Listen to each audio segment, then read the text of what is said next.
Hey guys, what's going on? Welcome to the show. This is Sports with Strawberry Ice, and I'm your host, as always, Jeff Turnipole, and as always, I'm coming to you from the great city of Cincinnati, Ohio. All right, let's get into this. The draft is finally over. Joe freaking Burrow is a Bengal. I'm very happy with the draft. I would have liked them to have gotten another offensive lineman, but I give them an A. I don't give them an A+. I give them an A. And I'm not the only one. All across the board, from CBS Sports to the Sporting News to USA Today, they all give the Bengals an A for their draft. Now, one thing is good about having the first pick in every round. You don't have to trade. I mean, unless you want to, why would you trade backwards? So, I mean, the Bengals never had to trade. They never had to move. They were able to get the best player in each round. You know, so that was one good thing about going 2-14, getting that number one pick. The other thing I find very interesting, and I think I like this, because in the past when we had the other Bengals where we had different problems with them as far as their character goes and stuff, I think we got a lot of good character guys here, because we got 5 captains. 5 guys out of our 7 draft picks were captains, either co-captains or captains on their football team. So that, to me, says that the Bengals and Zach and Duke are looking for guys with leadership ability and that are mature, So those are good things to have moving forward in the football team, because we have had so many problems in the past with just knuckleheads, on our team. And when you're drafting a captain, that's pretty good. I think that's going to help out a lot. Now I'm going to go through the draft here, and I really like the draft. Obviously, Joe freaking Burrow is number 1, and then T. Higgins, dude, he's a number 1. He's a first round wide receiver. I mean, to have him there still, I was jumping up and down like, yes, that is awesome. I'm so excited to get him. Having him, AJ Green, Boyd. Everybody forgets about Tate. Ross, I would love Ross to be on the field, but I don't know. And Higgins. That would be awesome. I wish they could have. I would have liked them to try to get Thaddeus Moss. We could have signed him as a unrestricted free agent, but the Redskins signed him. And he went undrafted for a reason. He's good, but he's not, when you're upper echelon tight end. I just liked the camaraderie and what he had with Joe Burrow, and I would like to see if that could have translated to the NFL. But, the Bengals were happy, apparently, with the tight ends that we have. Now, the one that shocked me, and the more I thought about it, more I was like, I'm okay with it, but Logan Wilson in the 3rd round. I thought for sure, I'm sitting there going, I'm talking to my wife, like, okay, we got there's 2 offensive linemen there. One was Cleveland, and the other one was Jones from Houston. All right, Cleveland was gone. So I'm like, all right, Jones is there. Perfect. We can get a offensive lineman, put him at right tackle, and we got him at right tackle. We got Jonah Williams at left tackle. Dude, we're going to be set. And then they draft Logan Wilson. I'm like, who? So I'd never heard of the guy before, but the more I've read about him, and I put some highlight package that I found on YouTube. It's on my Facebook page, Sports with Strawberry Ice. Dude looks pretty good. I mean, they said, a lot of people say he's the steal of the draft. I mean, he could be the best linebacker in the draft. Now, that's all hearsay. We'll find out when they actually play the game. But, Duke Tobin and Zach Taylor are supposed to know more than I do. So I hope they do, and maybe this guy will be the next Brian Urlacher. Who knows? But they did, they fixed, the thing is, I don't know if they fixed. We'll find out how good the players are. They addressed the linebacking problem. They got 3 of them. They got Logan, they got Akeem, and they got Marcus Bailey, which that's another one I'm kind of like, he's coming off 2 ACLs. You could have got another offensive lineman, but you didn't. So they really wanted to fix the linebacking core, I think. I think Lamar Jackson crushing us in the 2 games we played him, and him doing the spin moves and nobody being able to tackle him. I really think that had a lot to do with the Bengals going after linebackers. So, now what this means with Sean Williams, I don't know, because I thought that Sean Williams might move down to the linebacking core, which he still might. we got three of them. I mean, Logan and what's the other? Akeem Davis Gaither. Those two could start for the Bengals this year. I mean, like I said, depends on how things go. But they could be our starters. If not, they're definitely going to get a lot of playing time. Logan Wilson, I have a feeling he's going to be one of our starting linebackers. I think it's funny. We have an Akeem that we got from, he's the linebacker, and we have a Hakeem. He's the offensive tackle that we got. Which, again, looking at his work and his videos, he looks pretty good. I am not sold on Bobby Hart. Okay, I don't think Bobby Hart is a very good right tackle. So I'm really hoping Hakeem Adeniji can become our right tackle, because I am just not sold on Bobby Hart at all. I would not be surprised if the Bengals cut him altogether, which is another surprising thing the Bengals have done. They have just flat cut guys with money left, which they've never done before. So again, it goes to a whole, changing of the guard and changing of the thinking that the Bengals are going through. So we'll find out.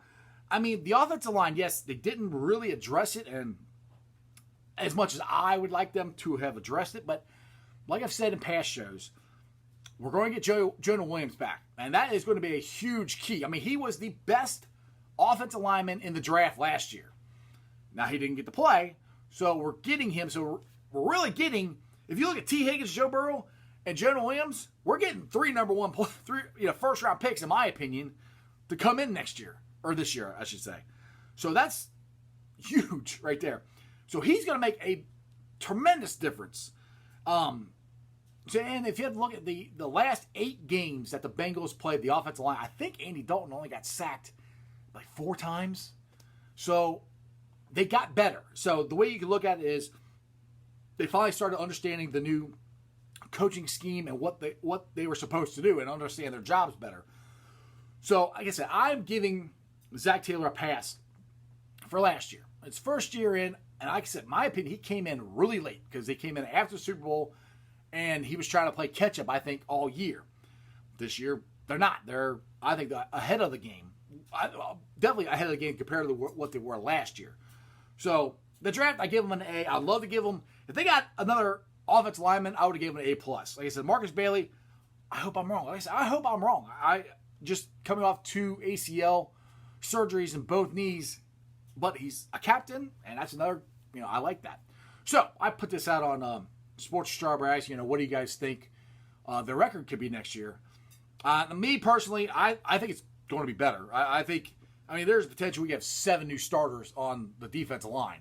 I read an article, we haven't had that many starters on defense in like 15 years. So, that's good.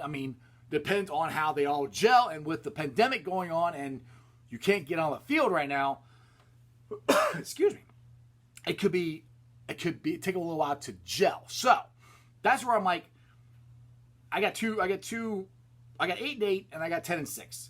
8-8 is if, it just takes a while for them to gel and become a team, because there's going to be a lot of rookies they're going to be relying on. If everything goes great, I think we could be 10-6. But, I'm an optimistic Bengals fan, so you never know. But 8-8, 10-6, one of those two is where I think the Bengals could be, and they're probably going to be somewhere in the middle. If you look at it this way, remember when Marvin Lewis' first year after we drafted Carson Palmer, Carson didn't play, but we went 8-8. Now, if Carson would have played, we might have won some more games. So, this would be Zach's, I'm really counting this year as Zach's first year as the Bengals head coach and putting his stamp on it. He's gotten to do a lot more this year than he was able to do last year. Because just with the free agent acquisitions and the guys they cut, they didn't do this last year. That's why last year I wasn't that excited about the season, because, okay, we got Zach Taylor, we got a whole new coaching staff, but we didn't really do anything in the draft. Our first round pick got hurt, and so I was kind of like, I don't think it's going to be that good of a year. I didn't think it was going to be 2-14, but I'm very excited about this year. I think Zach has gotten to do more of the stuff that he wants to do, and these are more of his players. So I'm considering this more of Zach Taylor's first year as the Bengals head coach. Last year he gets a pass, but it's all up to him now, because he can't complain about not having players. He's got players. Bengals fans, we can't complain about the management not doing anything. They did stuff. They did a lot of stuff. So I'm hoping to go to the first game of the season if they let fans in, which they should. I hope so. But we'll see. Anyway, I'm very excited about the Bengals, as you can tell. All right, this show and every show is brought to you by T Properties. T Properties, quality housing for quality people. Check out their website at www.tpropertiesllc.com for all your rental property management needs and your rental needs. All right, now, if you know me, if you watch the show a lot, you know I was a huge Michael Jordan fan back in the 80s and 90s. And ESPN's been doing The Last Dance. Episode 3 and 4 was last night. It is so interesting. Watch it. It's bringing back feelings I forgot. I forgot how much I hated the Pistons. I hated the Pistons because they would beat the crap out of Jordan. And you got called for a foul, but nobody got thrown out. Nobody ever did nothing. I was just like, ugh. And I hate Bill Laimbeer. I could not stand Dennis Rodman. And I remember when Dennis Rodman got traded to the Bulls, I'm like, what? Really? And the other funny thing is John Sally ended up coming to the Bulls too in their last their second three-peat run.